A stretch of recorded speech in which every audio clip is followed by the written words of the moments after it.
My name's Nate Moore. I'm the CEO of the ATS Team.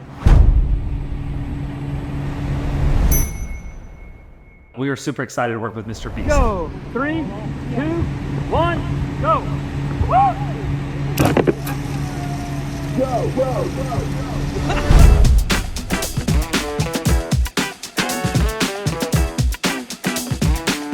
Mike Woodward, who's our president of production, he has a great relationship with one of the executives on the MrBeast team. We also have built a brand name within the obstacle industry. So when people are looking to upsize, supersize, scale up any type of challenge or obstacle, we're kind of the obvious go-to. They already kind of had a framework of exactly what they wanted to do, or wanted to make him epic by just having the height that nobody's really ever taken obstacles to. A lot of the obstacle shows that we build, we generally do 100% of the build ourselves.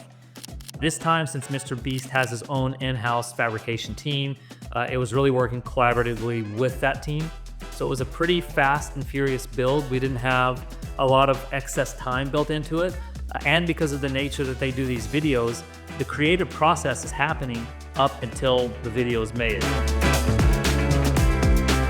This is quite a bit different than most of the shows we do, since there was literally a single contestant.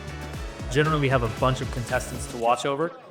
This time we had one contestant, because once he was on the obstacles itself, we had the net underneath that was the main source of fall protection there. And he's the only person that was ever not clipped in at the height. So all of the talent, all the cameramen, and all of our safety personnel basically stayed clipped into the main structure at all times.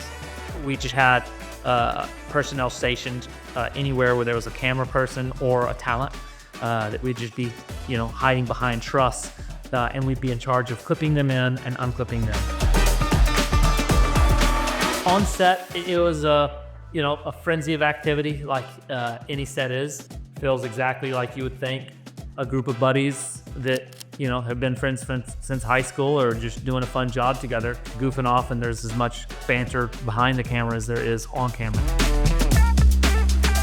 They do a good job with a lot of the VFX, really kind of blocking out certain things that you kind of don't want seen, or kind of giving the obstacle course almost I want to say like a video game effect, where it doesn't even seem natural how it's being supported. It almost seems like it's floating, which is kind of the idea that they wanted. And so they use some VFX to kind of help get that effect across.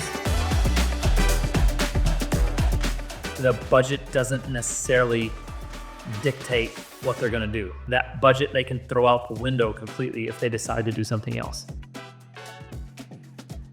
There's a lot of banter that's kind of happening behind the scenes when you're there, and you have no clue what all is going to be on there, because they can't show the whole thing because it would be way too long of an episode. So it's fun seeing how they piece the story together. Depending on where you're at on set, a lot of those structures, it was so high, unless you were up there on the structure, you couldn't even hear a lot of the conversations that were taking place. I think the video came out great.